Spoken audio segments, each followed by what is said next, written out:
വോട്ടുകാലമായപ്പോൾ തട്ടിക്കൂട്ടുദ്ഘാടനങ്ങൾ പലതും പലയിടത്തും നടന്നു. തെരഞ്ഞെടുപ്പ് അടുത്തതോടെ പണി പൂർത്തിയാകും മുമ്പ് തുറന്നുകൊടുത്ത ഒരു പാലമുണ്ട് കൊച്ചിയിൽ. ഏറെ നാളത്തെ കാത്തിരിപ്പിന് ശേഷം യാഥാർത്ഥ്യമായ പള്ളുരുത്തി മധുര കമ്പനി പാലം.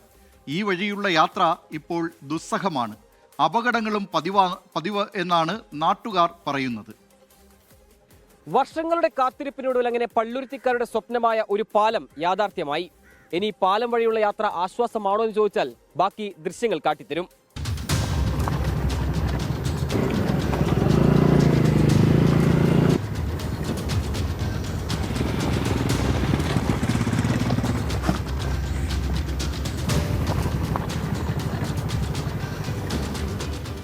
ഈ കഴിഞ്ഞ 6-നാണ് പള്ളുരുത്തിക്കാരുടെ ചിരകാല സ്വപ്നമായ മധുര കമ്പനി കണ്ണങ്ങാട്ട് പാലം തുറന്നുകൊടുത്തത്.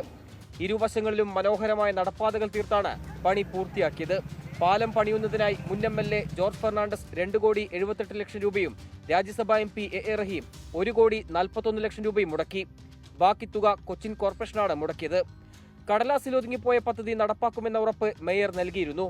പക്ഷേ അപ്രോച്ച് റോഡ് ടാർ ചെയ്യാതെ മെറ്റിലിറക്കി ഗതാഗതത്തിന് തുറന്നുകൊടുത്തത് യാത്രക്കാർക്കുണ്ടാക്കിയ ബുദ്ധിമുട്ട് ചില്ലറയല്ല.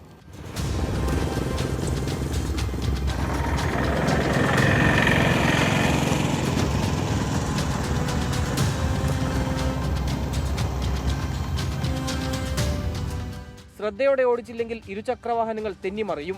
പണി പൂർത്തിയാകും മുൻപ് ഉദ്ഘാടനം നിർവഹിച്ചത് തെരഞ്ഞെടുപ്പ് സ്റ്റണ്ടെന്നാണ് നാട്ടുകാരുടെ ആക്ഷേപം. പക്ഷെ ഇങ്ങനെയുള്ള അവസ്ഥയിലാണ് ഇപ്പൊ ഇങ്ങനെ കണ്ട വണ്ടിയൊക്കെ അലാക്കായിക്കൊണ്ടിരിക്കുന്നു. പിന്നെ ഇതിനെ പണിഞ്ഞതാണ് ആലോചിക്കണേ.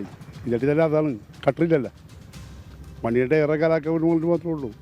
പിന്നെ ഇപ്പൊ രാഷ്ട്രീയ തന്ത്രമുണ്ട്. ഇപ്പൊ ഇലക്ഷനാണല്ലോ അതിനെ ഒരു യുക്തിയാണ് കാണിച്ചേക്കണം, വേറെ ഒന്നുമില്ല. ഇത് കണ്ടില്ല, കല്ല് കറക്റ്റല്ലല്ലോ, ഇത് അമർത്തിയിട്ടില്ല, ഇത് വെറുതെ പൊങ്ങിക്കിടക്കുകയാണ്.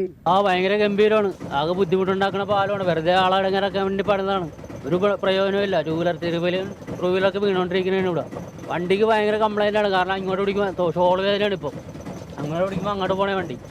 എന്തോരം പേരാണ് ഡെയിലി വീഴുന്നത്. ബൈക്കാർ ഡെയിലി എൻ്റെ ഫ്രണ്ടിൽ കാണുകയാണ് സ്കൂട്ടറിന് മറിഞ്ഞു വീണത്. ഏറ്റവും കഷ്ടം ഫാമിലി ആയിട്ടുള്ള ആൾക്കാരാണ്. എന്നുവെച്ചാൽ മര്യാദക്ക് ഓടിക്കാൻ പറ്റുള്ള. ടാറിംഗ് പൂർത്തിയാക്കി സുഗമമായ യാത്രയ്ക്കായി നിയമസഭാ തെരഞ്ഞെടുപ്പ് വരെ കാത്തിരിക്കേണ്ടി വരുമോ എന്നാണ് നാട്ടുകാരുടെ ചോദ്യം. രാഹുൽ സുദേവിനൊപ്പം നിതിൻ അംബുജൻ, 24 കൊച്ചി.